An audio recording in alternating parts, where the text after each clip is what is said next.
the discipline of steel, forging an unbreakable mind in a world of glass.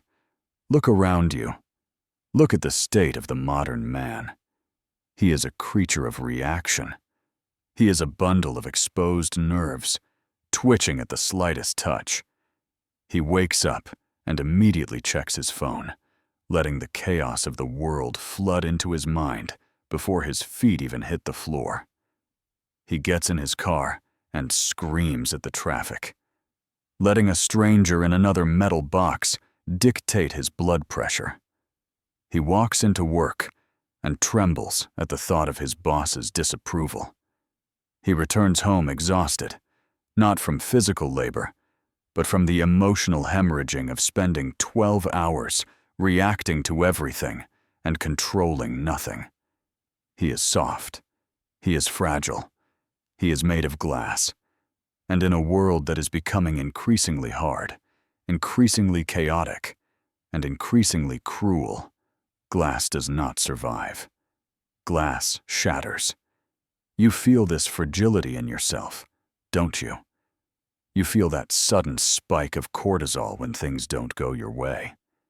You feel the red mist of anger clouding your vision when you are disrespected. You feel the cold grip of anxiety when the future becomes uncertain. You tell yourself that this is natural. You tell yourself that this is just being human. But I am here to tell you that you have been lied to.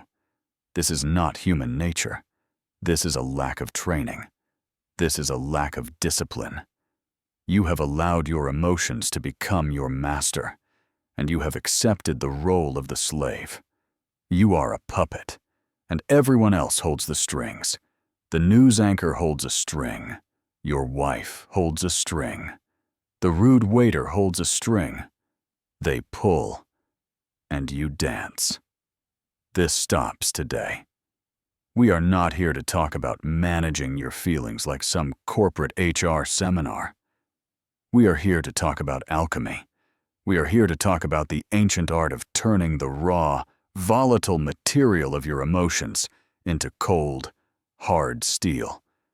We are going to build a mind that is so structured, so fortified, and so disciplined that the storms of life can rage against it and not leave a single scratch.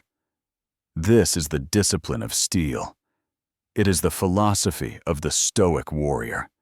It is the understanding that while you cannot control the wind, and you cannot control the waves, you have absolute, total, and final authority over the ship. If you are tired of being tossed around by your own chemistry, if you are tired of regretting the things you said when you were angry, if you are tired of being weak, then listen closely. We are about to enter the forge. The heat will be intense. The hammer will be heavy. But if you stay with me, you will come out the other side as something the world cannot break. Let us begin with the first strike of the hammer, the separation of the event from the judgment. Most men live in a hallucination. They believe that the world causes their emotions. They believe that the traffic causes their anger. They believe that the insult causes their hurt. They believe that the loss of money causes their misery. This is a fundamental error in physics. Epictetus, the great Stoic teacher, was born a slave. He did not just read about suffering in a book. He lived it. He was owned by a cruel master who would twist his leg for entertainment. One day, the master was twisting his leg with extreme force. Epictetus looked at him calmly and said, "If you keep twisting, it will break." The master continued. Snap. The bone shattered. Epictetus did not scream. He did not cry. He looked at the broken limb and simply said, "I told you it would break. How is this possible? Is he a psychopath? Is he a robot?" No. He understood the single most important law of the human mind. It is not things that disturb us, but our judgment of things. The leg breaking is just physics. It is calcium snapping under pressure. It is a neutral event in the universe. The suffering comes from the story we tell ourselves about the event. The suffering comes when we scream, "This shouldn't be happening. This is unfair. I am a victim." Epictetus removed the judgment. He looked at the event naked. A broken leg is an impediment to the body, but not to the will. By stripping away the judgment, he stripped away the suffering. He turned a tragedy into a fact. Now, I know what you are thinking. I can hear the objection rising in your throat. You are thinking, "But I am not a slave 2,000 years ago. If someone disrespects me, I have to react. If I don't get angry, I am being passive. I am being a doormat." You think that stripping away judgment means you stop caring or that you stop acting. You are wrong. This is not about passivity. This is about precision. Think of a surgeon. If a surgeon bursts into tears every time he sees blood, if he gets angry at the tumor for existing, his hands will shake. He will fail. He will kill the patient. To be effective, he must look at the wound with absolute, cold detachment. He must see it as a problem to be solved, not a tragedy to be mourned. Does the surgeon care? Yes, he cares enough to save the life, but he cares enough to put his emotions in a box so he can do the work. When you separate the event from the judgment, you are not becoming a doormat. You are becoming a surgeon of your own life. You are clearing the red mist from your eyes so you can see the target. When someone insults you, the weak man judges it as an attack and attacks back, usually making the situation worse. The man of steel sees the insult for what it is, a noise coming from another person's mouth. He analyzes it. Is it true? If yes, correct it. Is it false? Then it is irrelevant. He acts. He does not react. So how do we forge this capability? How do we stop the automatic judgment machine in our heads? We use a protocol I call the cognitive gap. For the next 24 hours, your mission is to catch yourself in the act of judging. The moment something bad happens, a spilled coffee, a rude email, a red light, you must freeze, physically freeze. Do not speak. Do not move. Visualize a massive stop sign in your mind. Then, strip the adjectives. Do not say, "This idiot cut me off." That is a judgment. Idiot is a story you are telling yourself. Say, "A car moved in front of my car." That is the fact. Do not say, "This meeting is a disaster." That is a judgment. Say, "People are arguing in a room." That is the fact. Force your brain to describe the situation like a police report. Boring, objective, dry. When you strip the adjectives, you strip the emotion. You will feel the anger evaporating because the anger has nothing to latch onto. You are left with the raw data. And with raw data, you can make a calculated, strategic decision. This is the first step of the discipline. Stop telling yourself stories. Stop adding a soundtrack to the movie of your life. Watch the silent film. See the truth, and stand firm. We must now descend deeper into the forge. We have learned to strip away the judgment, but what do we do when the emotion is already inside the walls? What do we do when the fear, the anxiety, or the lust has already breached the gates of the citadel? We must master the art of the view from above. Most men live their lives with their nose pressed against the glass. They are zoomed in so tight on their own drama that they cannot see anything else. A flat tire feels like the end of the world. A rejection feels like a death sentence.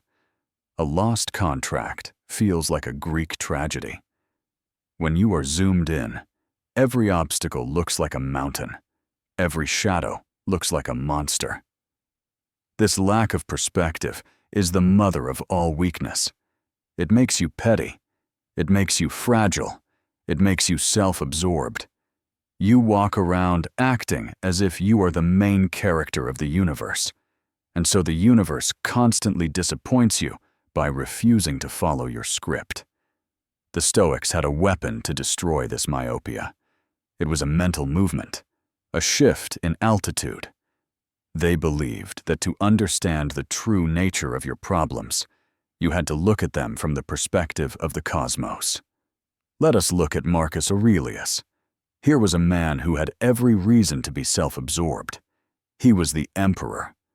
People worshipped him as a god.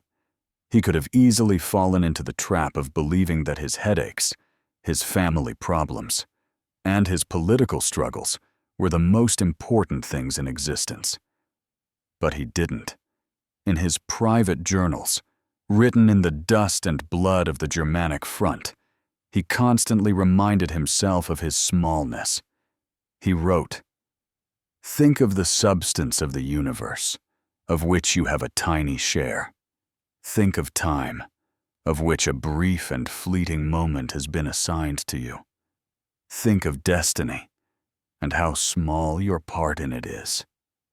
He would visualize the armies of Rome as dancers crawling on a clod of dirt. He would visualize the rise and fall of empires as waves crashing on a beach.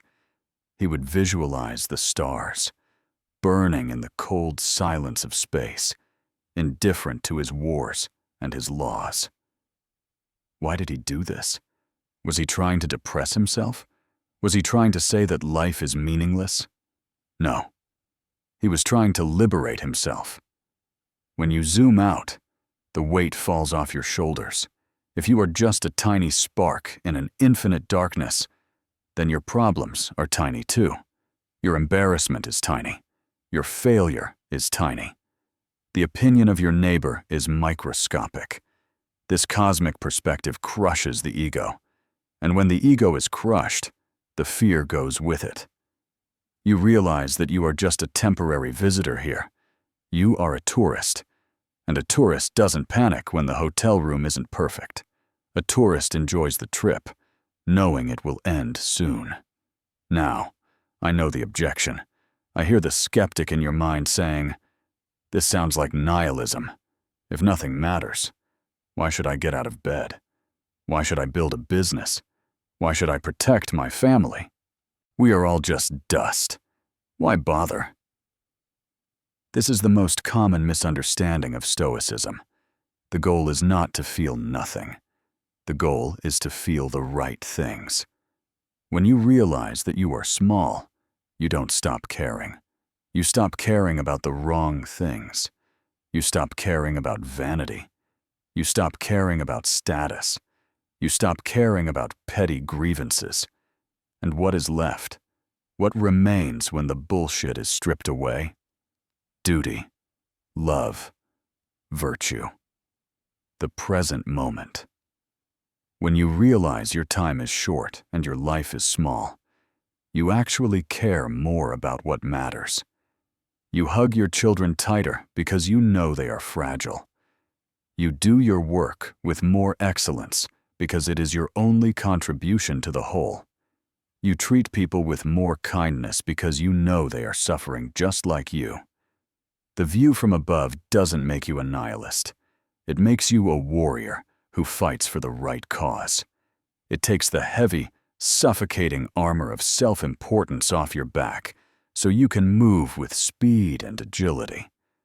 So how do we activate this perspective? How do we fly? We use a protocol called the satellite shift. The next time you feel overwhelmed by a problem, the next time stress is gripping your chest, close your eyes. Visualize yourself sitting in your chair. Now, pull the camera back. See your house from the street. See your neighborhood from the sky. See your city from the clouds. Keep pulling back. See the continent. See the earth. A blue marble hanging in the black void. See the solar system. See the galaxy, spinning slowly in the silence. Now, look back down at that tiny blue dot. Find the microscopic speck that is your city. Find the invisible atom that is you. And look at the huge problem you were worrying about. From up here, does it look like a mountain, or does it look like a grain of sand? Hold this perspective for 60 seconds. Feel the silence of space. Feel the indifference of the stars. Let it wash over your anxiety. Then, slowly zoom back in. Return to your body. Open your eyes. You will find that the problem is still there. But it has changed. It has lost its fangs. It is no longer a monster. It is just a situation. And you, having touched the infinite, are now big enough to handle it. We must now turn our attention from the stars back to the dirt. We have disciplined the mind. Now we must discipline the vessel. We must confront the insidious, invisible gas that is slowly suffocating your potential.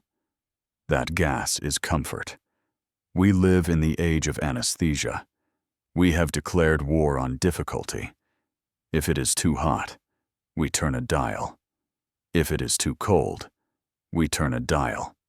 If we are hungry, food appears at our door. If we are bored, a screen entertains us. We have engineered a world where it is possible to go from the cradle to the grave without ever feeling a single moment of genuine physical distress. And you think this is progress. You think this is success. But the Stoic knows the truth. Comfort is not a reward. Comfort is a cage. When you remove resistance from your life, you remove the very thing that makes you strong. Look at an astronaut who returns from space. Without the resistance of gravity, his muscles have atrophied. His bones have become brittle. He is weak, not because he was punished, but because he was coddled. You are that astronaut. You are floating through a gravity-free life, and your spirit is dissolving. You are terrified of cold showers. You are terrified of hunger. You are terrified of walking 10 miles. You have become a slave to your own conveniences. If the air conditioning breaks, you fall apart. If the Wi-Fi goes down, you panic. You do not own your comforts. Your comforts own you. To forge a discipline of steel, you must declare an insurgency against your own luxury. You must reintroduce gravity. You must practice the art of voluntary discomfort. Let us look at Seneca. Seneca was not a beggar. He was not a monk living in a cave. He was one of the richest men in the Roman Empire. He was the right hand of the Emperor Nero. He owned vast estates, vineyards, and mountains of gold. He had every pleasure of the ancient world at his fingertips. He could have lived a life of absolute hedonism, but he knew that wealth was a trap. He knew that the more he had to lose, and he knew that the fear of losing his wealth was a form of slavery. A man who is afraid to be poor is a servant to his money. So, what did he do? He didn't just write about simplicity, he practiced it. Every month, Seneca would set aside a few days to simulate poverty. He would leave his palace. He would trade his silk robes for a rough, scratchy tunic. He would sleep on a hard floor. He would banish his chefs and eat only the coarsest bread and drink lukewarm water. He would live like a beggar in the midst of his own empire. Why? Was he a masochist? Was he trying to punish himself for being rich? No, he was vaccinating himself against fear. He wrote to his friend Lucilius, "Set aside a certain number of days, during which you shall be content with the scantiest and cheapest fare, with coarse and rough dress, saying to yourself the while, "Is this the condition that I feared?" Look at the genius of that question. Is this the condition that I feared? By voluntarily walking into the fire, he realized that the fire wasn't that hot. He realized that hunger is just a sensation. He realized that sleeping on the floor doesn't kill you. He realized that even if the emperor took everything away from him, he would still be standing. He would still be Seneca. By practicing poverty, he became invincible to fortune. He could enjoy his wealth without clinging to it. He held it in an open palm, ready to let it go at a moment's notice. Now, I know the objection. I hear the voice of the modern consumer in your head screaming. But I worked hard for my comfort. Why should I suffer? Isn't the point of success to enjoy the good life? You want me to be miserable on purpose? You are missing the point. This is not about being miserable. It is about being free. If you need your coffee to be a certain temperature to have a good morning, you are a slave to coffee. If you need a soft mattress to sleep, you are a slave to a mattress.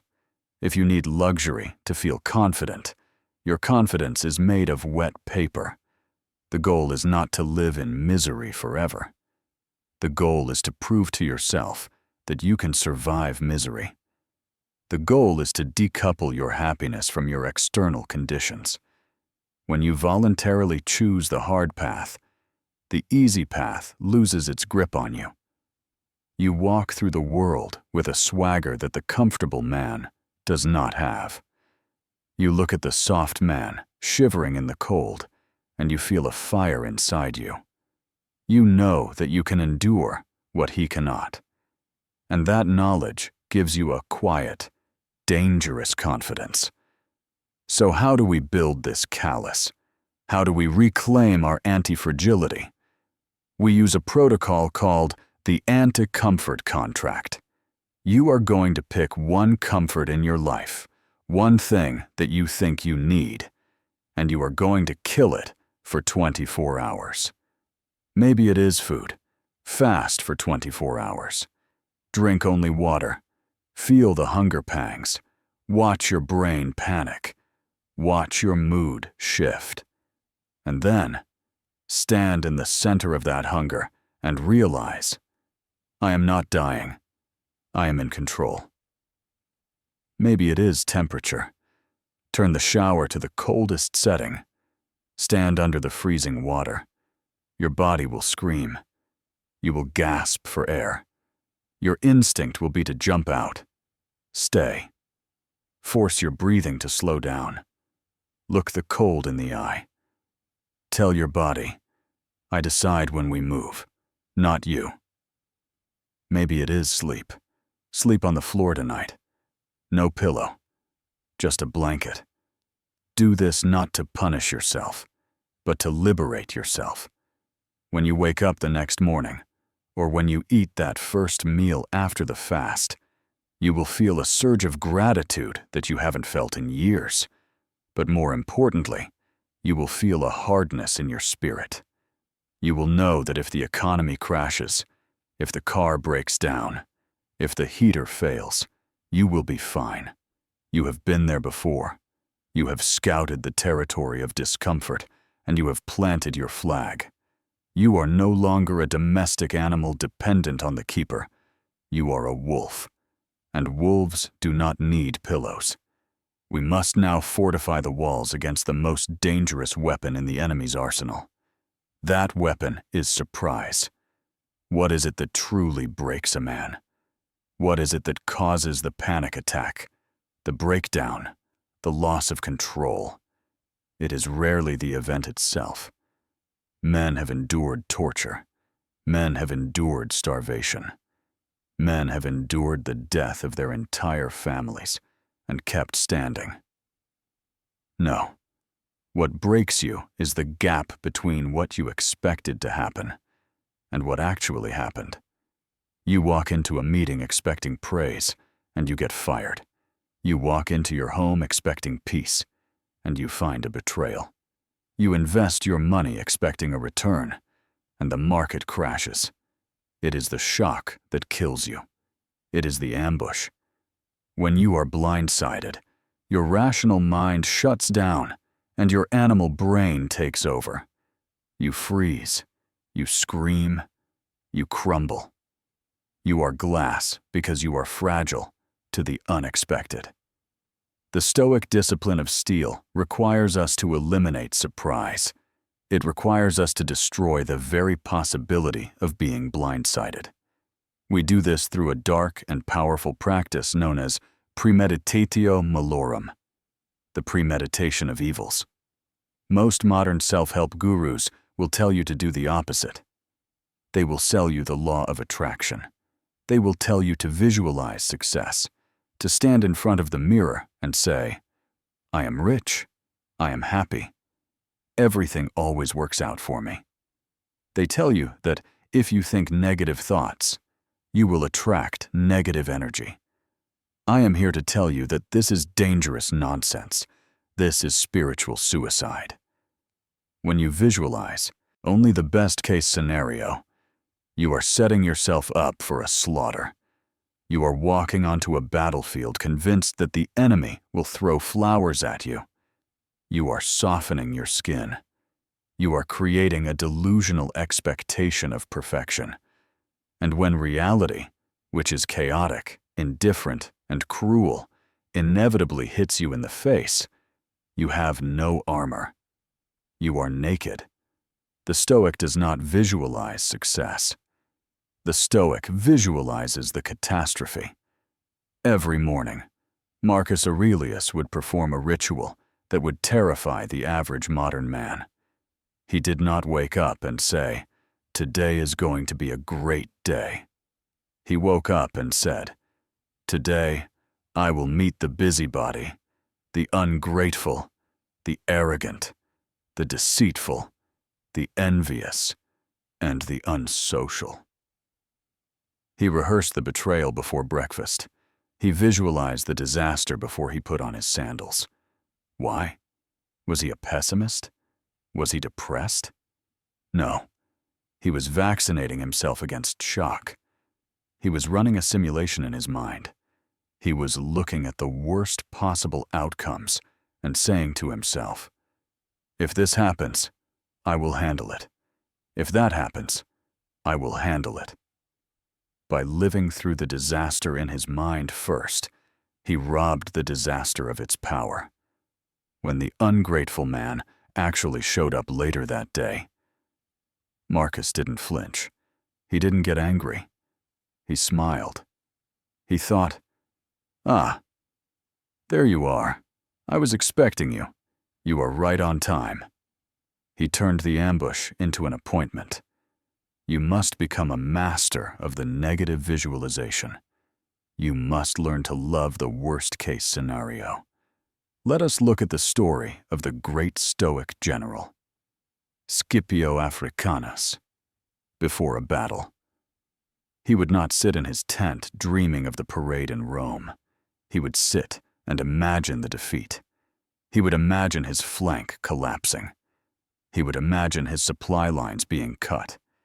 He would imagine his own death.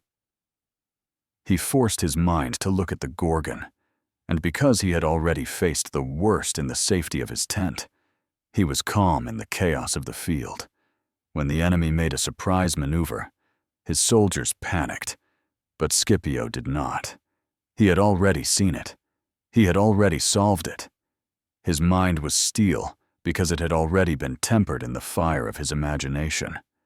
Now, I know what you are thinking. You are thinking, "But won't this make me anxious? If I spend my time thinking about my wife leaving me, or my business failing, won't I just be miserable?" There is a difference between worrying and rehearsing. Worrying is emotional.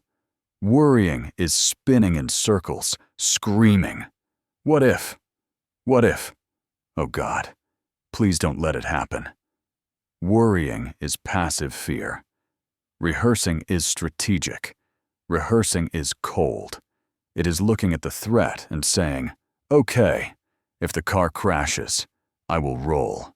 If I lose the job, I have 6 months of savings and I will start the new venture. If the diagnosis is cancer, I will fight it with dignity. You are not drowning in the emotion. You are solving the puzzle. When you practice premeditatio malorum correctly, something strange happens. You don't feel anxiety. You feel a profound sense of calm. You realize that the worst-case scenario, while unpleasant, is usually survivable. You realize that the monsters in the dark are just shadows.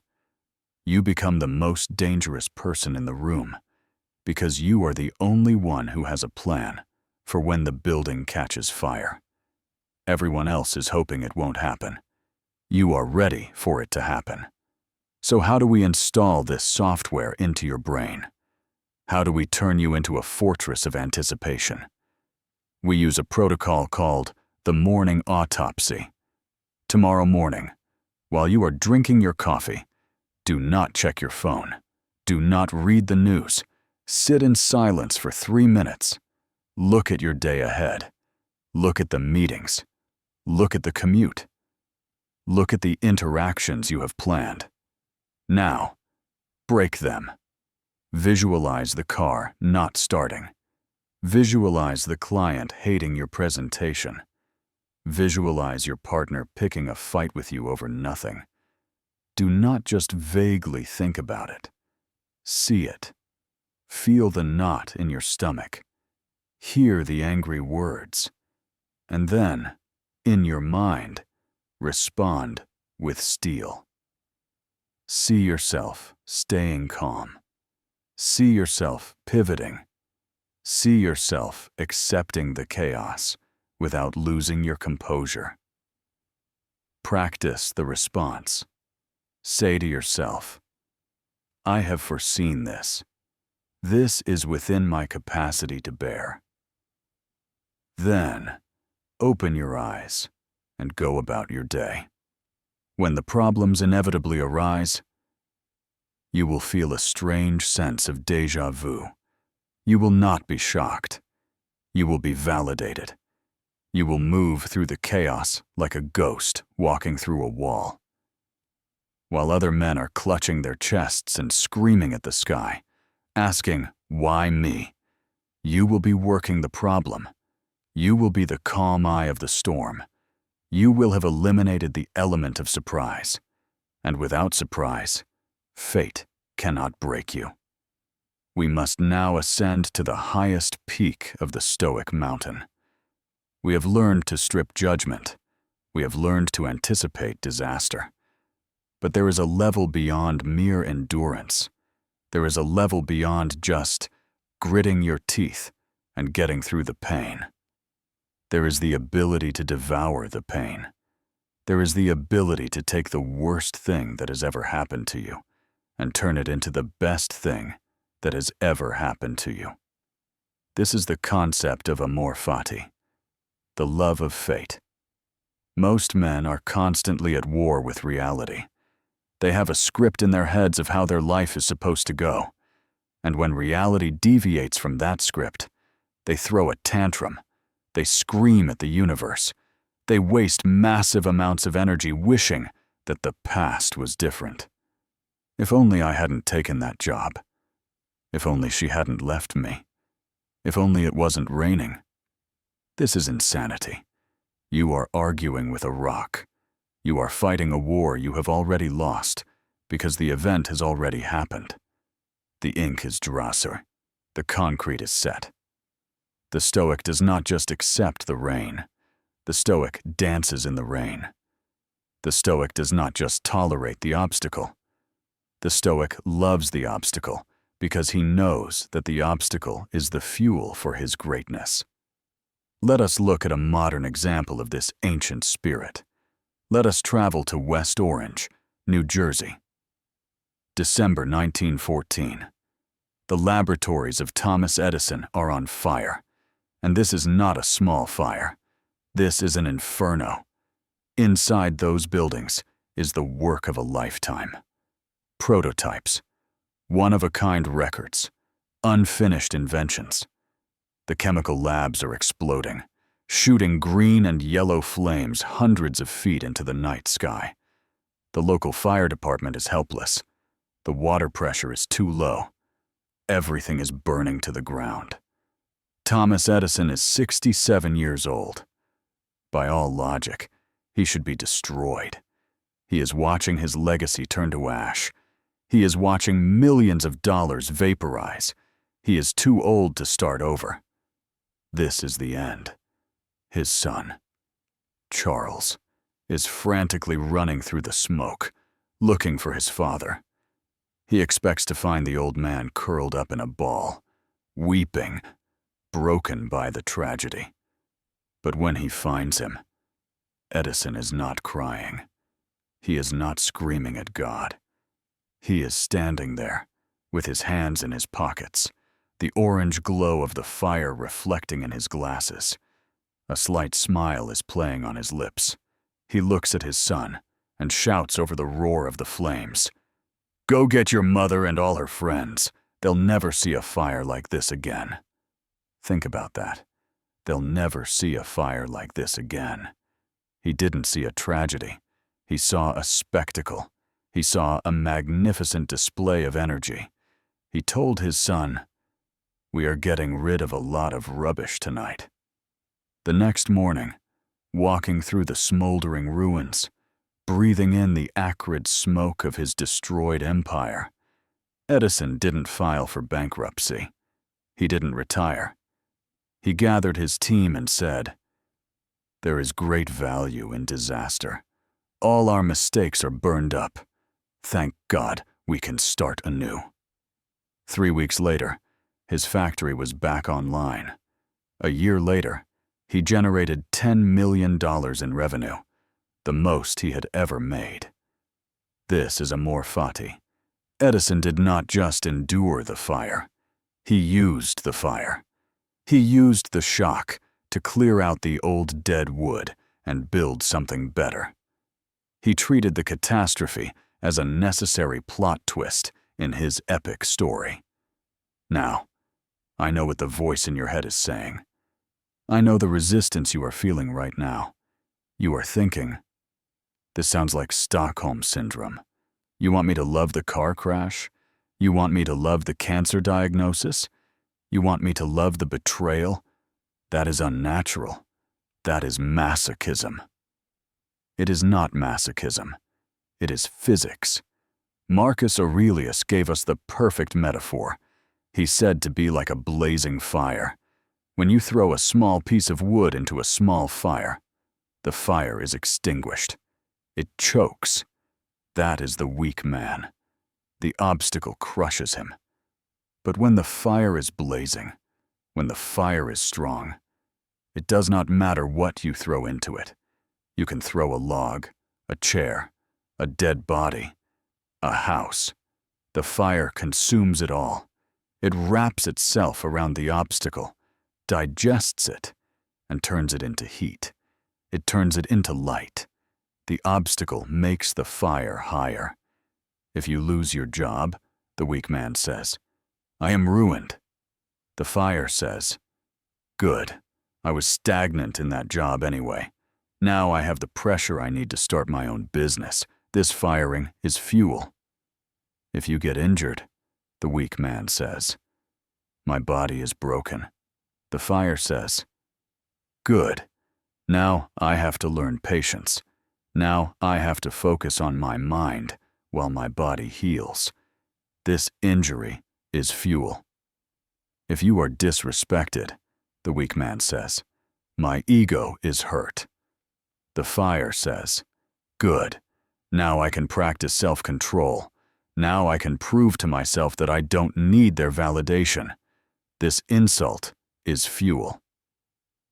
Do you see the shift? Nothing can hurt you because you have decided to use everything. You become an alchemist. You walk through life with a strange grin because you know that even the worst things that happen to you are just raw materials for your character. You become terrifying to your enemies.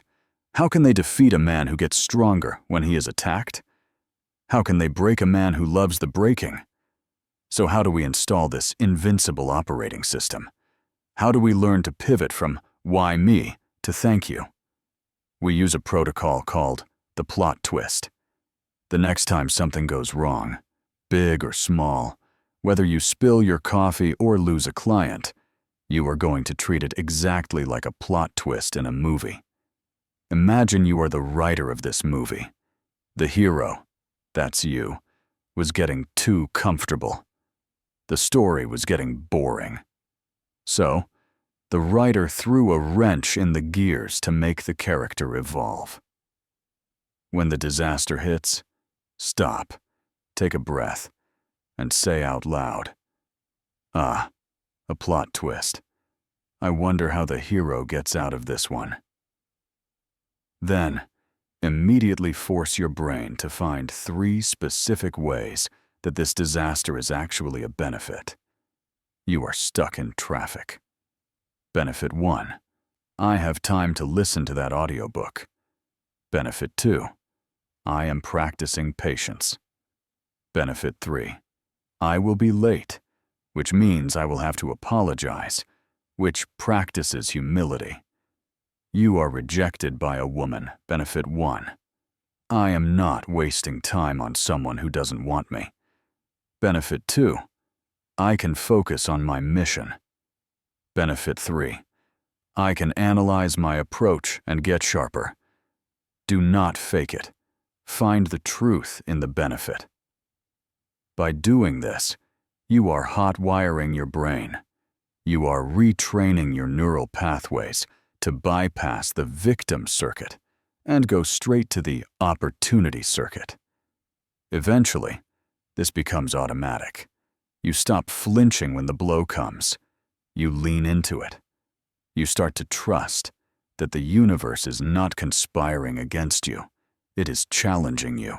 It is spotting you the weight so you can grow the muscle. Love the fate. Love the fire. Because the fire is what makes the steel. We must now confront the ultimate truth. We must look into the eyes of the one teacher who never lies, the one teacher who strips away all vanity, all pretense, and all procrastination. We must talk about death. You live your life as if you have an infinite supply of tomorrows. You say, "I will start the business next year. I will fix my marriage when things settle down. I will get in shape after the holidays." You treat time like it is cheap. You treat time like water from a tap that will never run dry. You waste hours scrolling through the lives of strangers. You waste days in arguments that don't matter. You waste years in jobs that crush your soul. You are drunk on the illusion of immortality. Seneca, the great Roman philosopher, looked around at the busy, frantic, ambitious men of Rome and shook his head in disgust. He wrote a treatise called On the Shortness of Life. In it, he delivered a slap to the face of every man who complains that life is too short. He said, "It is not that we have a short time to live, but that we waste a lot of it." He observed men who guarded their money with their lives. If someone tried to steal a single coin from them, they would draw their swords. They would fight to the death to protect their property. But these same men would let people steal their time without a fight. They would let a boring neighbor talk to them for hours. They would let a demanding client eat up their evening. They would give away the only commodity that can never be replenished. Seneca called this busy idleness. You are busy, yes. You are running around, sweating, stressed, but you are not living. You are just waiting to die. You are burning the candle at both ends, not to create light, but just to create ash. He wrote a sentence that should be tattooed on the inside of your eyelids. You act like mortals in all that you fear, and like immortals in all that you desire. Think about the arrogance of that. You fear death, so you play it safe. but you desire success, happiness, legacy, and you put off the work required to get them because you think you have forever. Procrastination is not a time management problem. Procrastination is an arrogance problem. It is the arrogance of believing that God owes you a tomorrow. But the discipline of steel requires us to shatter this illusion. It requires us to live with the guillotine blade hanging constantly over our necks. This is the practice of memento mori. Remember that you must die. This is not about being morbid. This is not about being a goth teenager obsessed with skulls. This is about high performance. When you truly understand, in your gut, that this day could be your last. You stop tolerating mediocrity. You stop tolerating fear. Imagine a soldier in a trench 5 minutes before the whistle blows. Does he care about his hairstyle? Does he care if his uniform is trendy? Does he care about the rude comment someone made to him yesterday? No. The proximity of death strips away the bullshit. It forces him to focus on what is essential: his mission, his brothers, his survival. That is the state of mind you must live in. Not panic, but a hyper-focused urgency. You must realize that you are already dying. Death is not a distant event, waiting for you at the end of the road. Death is a process that is happening right now. Every second that ticks by is a second that belongs to death. You will never get this minute back. The man you were 10 years ago is dead. The man you were yesterday is dead. You are dying every time you exhale. Now, I know the resistance. I hear the voice saying, "But if I think about death all the time, won't I be depressed? Won't I just want to give up?" On the contrary, the man who ignores death is the one who is depressed. He is the one who is bored. He is the one who drifts. Because he thinks he has forever, nothing has any value. Scarcity creates value. Gold is valuable because it is rare. Life is valuable only because it ends. When you embrace memento mori, colors become brighter, coffee tastes better, conversations become deeper. You look at your wife and you think, one day, one of us will lower the other into the ground. Does that make you sad? Perhaps. But it makes you love her fiercely right now. It makes you put down the phone and listen to her. It makes you forgive the small annoyances because you know the clock is ticking. Death is the great clarifier. It is the fire that burns away the trivial and leaves only the gold. So how do we install this urgency? How do we stop drifting and start living? We use a protocol called the obituary audit.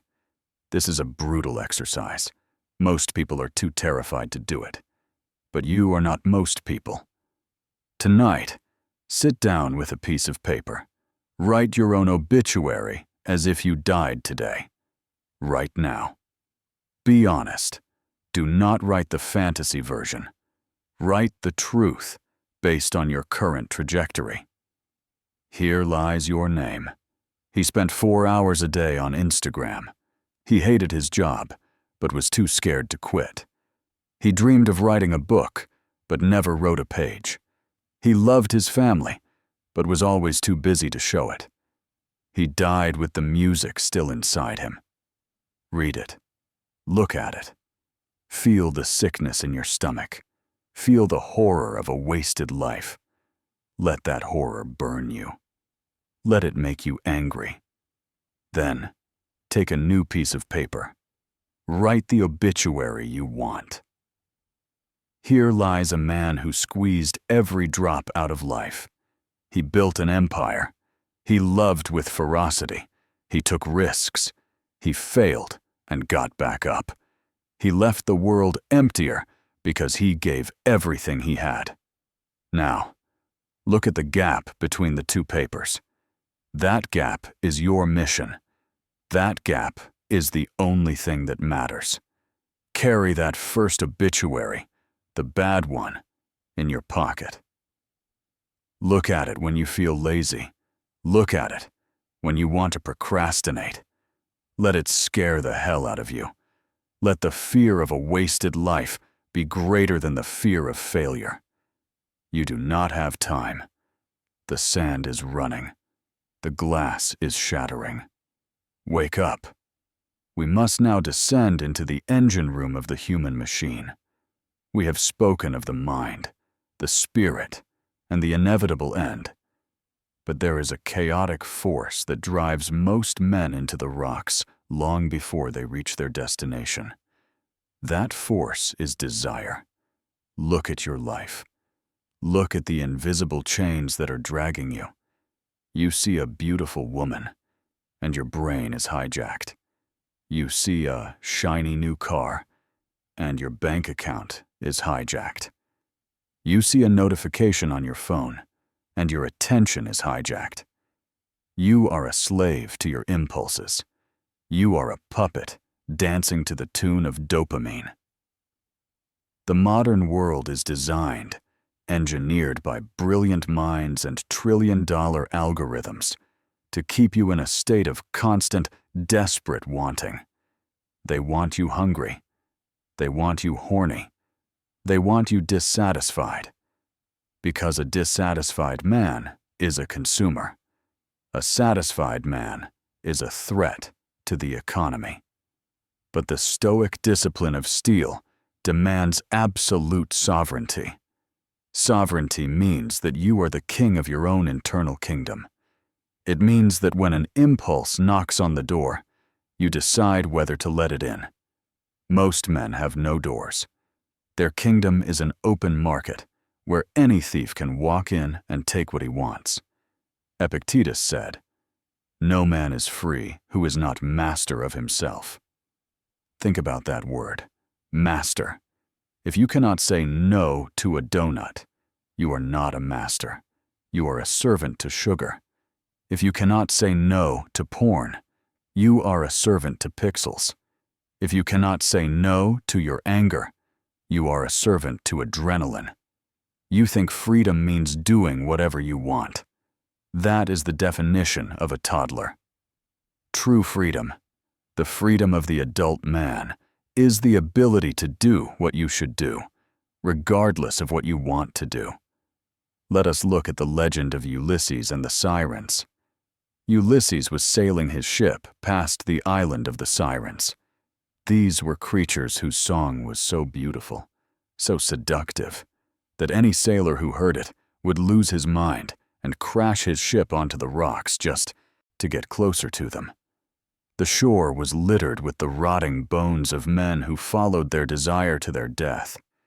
Ulysses wanted to hear the song, but he knew he was weak. He knew that in the moment of temptation, his willpower would fail. He knew that trying harder was not a strategy. So what did he do? He ordered his men to fill their ears with beeswax so they couldn't hear a thing. Then, he ordered them to tie him to the mast of the ship. He gave them strict orders. No matter how much I scream, no matter how much I beg you to untie me, you must tie me tighter. He engineered his discipline. When the ship sailed past the island, Ulysses heard the song, and just as he predicted, he lost his mind. He screamed. He struggled against the ropes. He begged his men to turn the ship around. He was possessed by desire. But the ropes held. The men, deaf to his pleas, rowed harder. They sailed past the danger. And only when the song faded did Ulysses regain his sanity. This is the lesson. You cannot trust your future self. Your future self is an addict. Your future self is weak. In the heat of the moment, you will trade your legacy for a moment of pleasure. You will trade your marriage for a night of lust.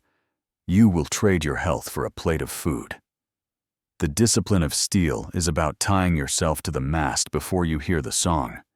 It is about creating systems that make discipline automatic and failure impossible. If you are addicted to your phone, do not say, "I will try to use it less." That is weak. Tie yourself to the mast.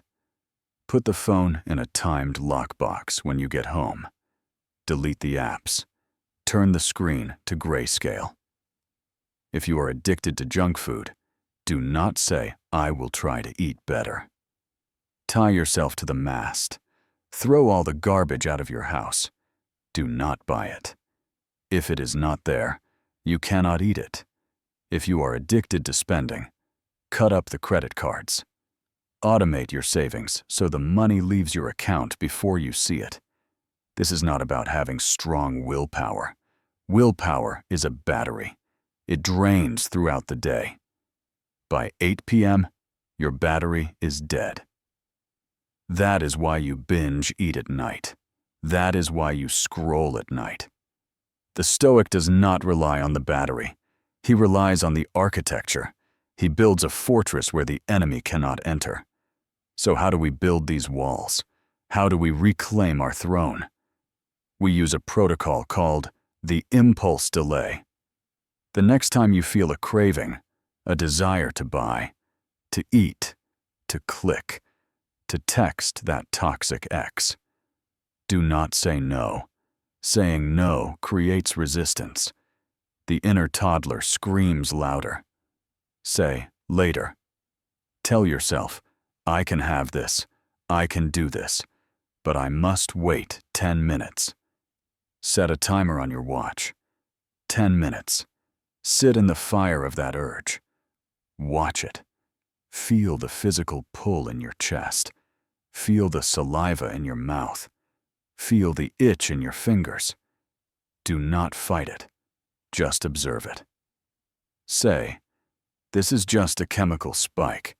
It is not a command." In those 10 minutes, the rational part of your brain, the prefrontal cortex, will wake up. The emotional spike will crash. The siren's song will fade. When the timer goes off, you will find that the urge has lost 80% of its power. You will look at the donut, or the phone, and think, "I don't actually want that. I was just bored. I was just stressed." You have untied the knot. By inserting a gap between the trigger and the action, you regain your sovereignty. You move from being a reactive animal to a proactive man. Every time you wait 10 minutes, you are doing a rep for your discipline muscle. You are proving to yourself that you are the king. And eventually, you stop needing the timer. You stop needing the ropes. You sail past the sirens, and you simply nod.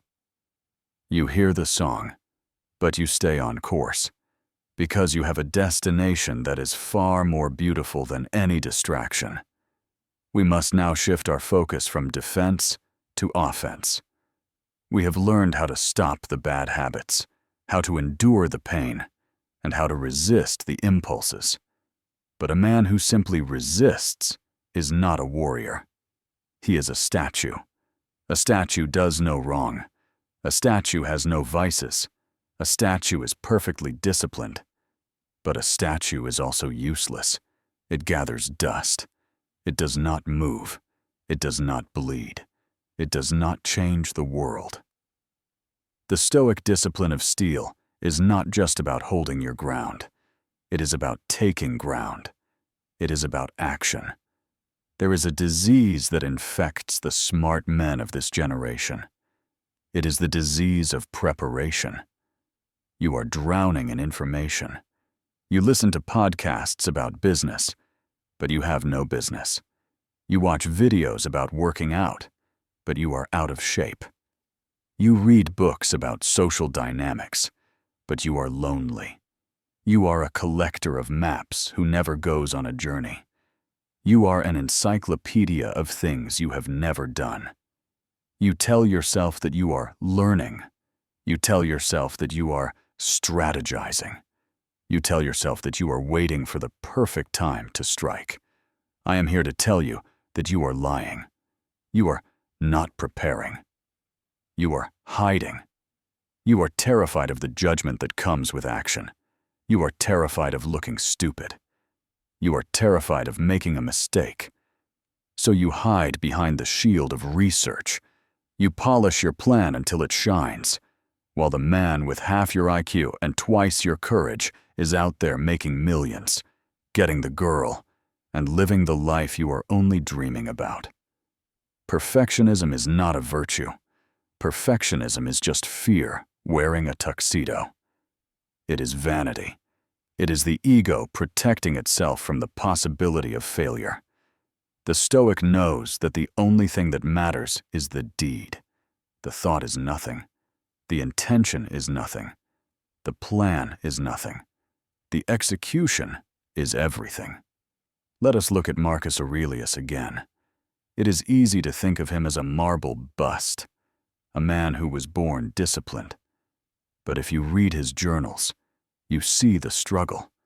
You see a man who fought a daily war against laziness. In Book 5, he writes about the morning.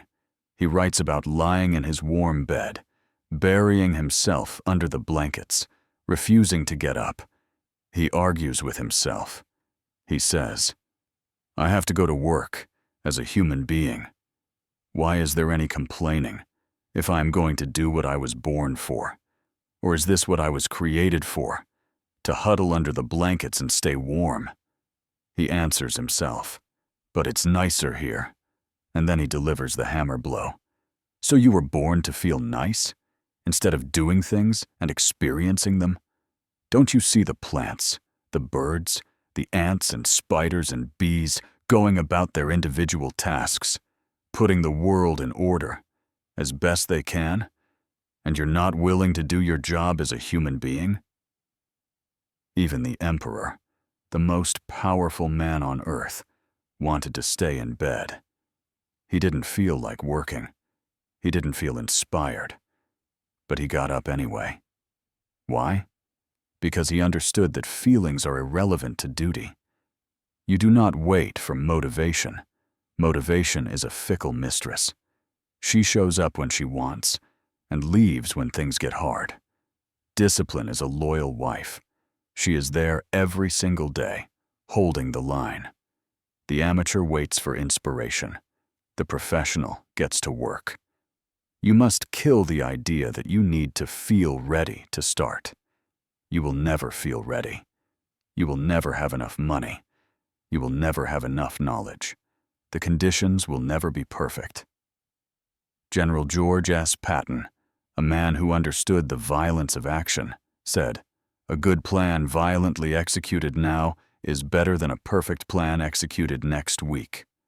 Speed is a weapon. Momentum is a weapon. When you hesitate, you give your fear time to grow. You give your doubts time to multiply. The longer you stare at the cold water, the colder it looks. The longer you stare at the phone before making the call, the heavier it feels. You must become a man of kinetic energy. You must train yourself to shorten the gap between the idea and the action. When you have an instinct to do something good, you must move before your brain has a chance to talk you out of it. Your brain is a survival machine, and survival means staying safe, staying quiet, and doing nothing. You must bypass the survival brain and activate the warrior brain. So how do we break the paralysis? How do we turn the statue into a soldier? We use a protocol called the violent start. The next time you are procrastinating, the next time you are staring at a task and feeling that heavy resistance, do not try to psych yourself up. Do not try to negotiate with the laziness. Use the counting method. Count backwards. 5, 4, 3, 2, 1. Go. On go. You must physically move. Do not think. Just throw your body into the action. If it is getting out of bed, throw the covers off. If it is writing, type the first sentence, even if it is garbage. If it is working out, put on your shoes. You are using a brute force attack on your own nervous system. You are tricking your brain into motion. And here is the secret that the perfectionist doesn't know. The fear vanishes the moment you cross the threshold. The anticipation of the cold shower is 10 times worse than the shower itself. The fear of the cold call is 10 times worse than the conversation. Once you are in motion, the physics of life take over. An object in motion stays in motion. The hard part is the static friction, the start. You must also lower the bar. You are paralyzed because you are trying to build the Great Wall of China in one day. You are looking at the mountain and getting dizzy. Stop looking at the mountain. Look at the rock at your feet. Can you lay one brick? Just one. Can you write one paragraph? Can you do one set of push-ups? Marcus Aurelius said, "Don't let your imagination be crushed by life as a whole. Stick with the situation at hand." Focus on the atomic action, the step that is so small it would be insulting not to do it. Do the small step, then the next, then the next. Suddenly, you look up, and you have built a wall. You have written a book. You have changed your life. Stop planning. Stop debating. Stop waiting for permission. The world does not reward the man who knows the most. The world rewards the man who does the most. To be a Stoic is to be a builder. You are building your character, brick by brick, action by action. Get up, get moving, and let your actions speak so loudly that they can't hear your doubts. We arrive now at the final gate. We have forged the mind. We have hardened the body. We have sharpened the will. We have turned you from a leaf blowing in the wind into a sword that cuts through the gale.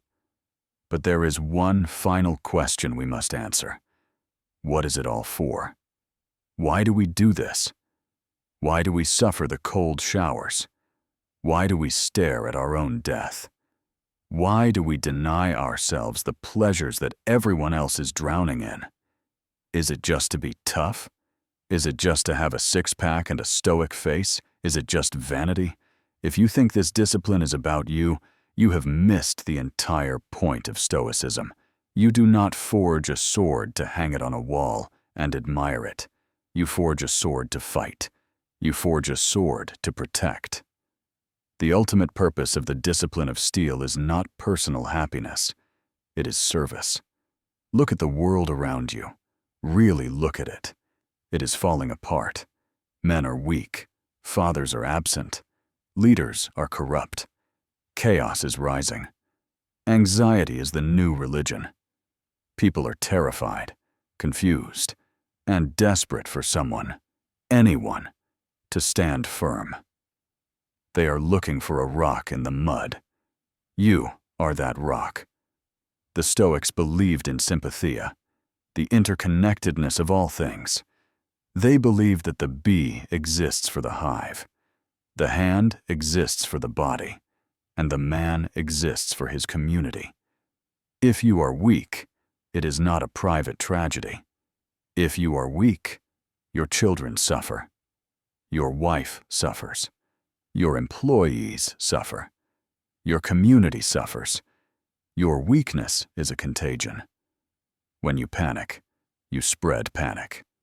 When you crumble, you cause others to fall.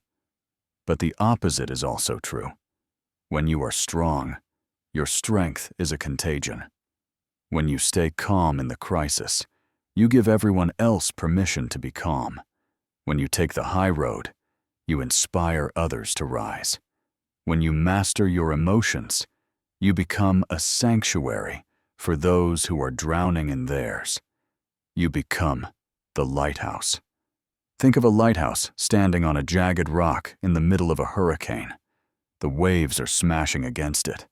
The wind is screaming. The darkness is absolute. Does the lighthouse run around screaming? Does the lighthouse complain about the weather? No. It stands. It shines. It does its job. It doesn't shine for itself. It shines so the ships don't crash. It shines so that others can find their way home. You must become that lighthouse. This is the burden of the light. It is a heavy burden. It means that you no longer have the luxury of breaking down. You no longer have the luxury of taking a day off from your character. You are the structural integrity of your family and your tribe. If you wreck, the roof collapses on everyone you love. This realization changes everything. It shifts your discipline from a self-help hobby into a sacred duty.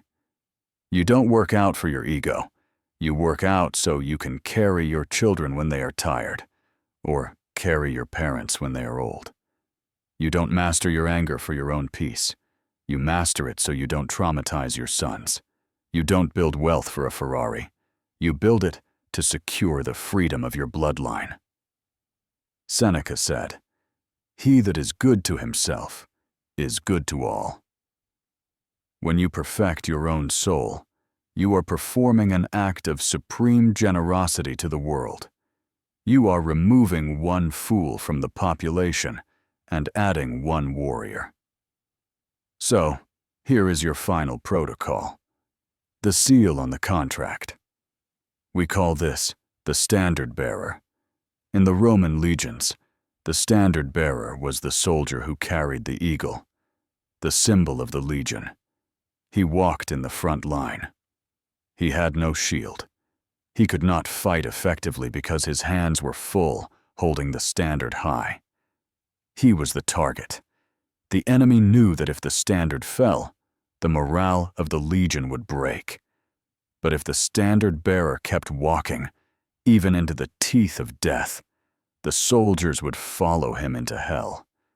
You are the standard bearer for your lineage. Identify the values you want your life to stand for. Is it truth? Is it courage? Is it loyalty? Define them. Write them on your heart.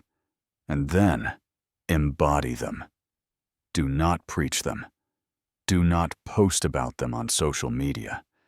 Do not lecture your kids about them. Live them. Be the living, breathing evidence that it is possible to be a man of honor in a corrupt world. When everyone else is lying, you tell the truth. When everyone else is quitting, you keep going. When everyone else is gossiping, you stay silent. You hold the standard high. And yes, people will attack you. They will mock you. They will try to drag you down to their level because your excellence shines a light on their mediocrity. Let them. Hold the line.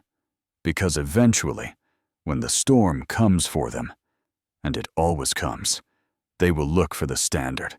They will look for you. And you will be there, ready to lead them through the fire.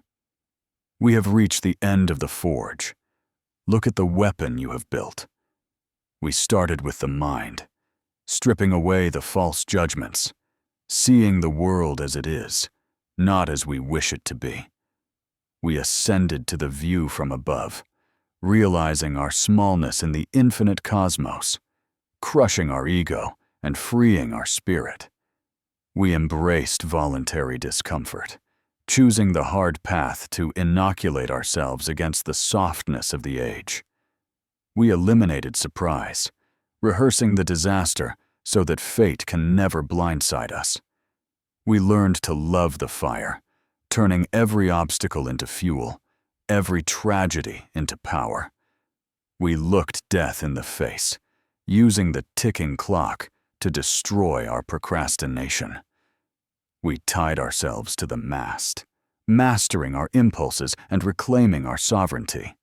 And finally, we accepted the duty to be the standard bearer, the strength for others. You are no longer the man who started this journey. You are awake. You are armed. But remember this, the fire never goes out. The hammering never stops. Discipline is not a destination. It is a daily practice. It is a perishable skill. The moment you think you have made it, you begin to rust. The moment you get arrogant, the glass begins to form again. Tomorrow, the world will try to break you again. The traffic will be bad. The boss will be ungrateful. The temptation will be strong. The fear will return. Good. You know what to do. You have the tools. You have the steel. Do not pray for an easy life. Pray for the strength to endure a difficult one. Do not hide from the struggle. Run toward it. The world is waiting for you. Your family is waiting for you. The version of you that you were born to be is waiting for you. Step out of the shadows, pick up the standard, and walk.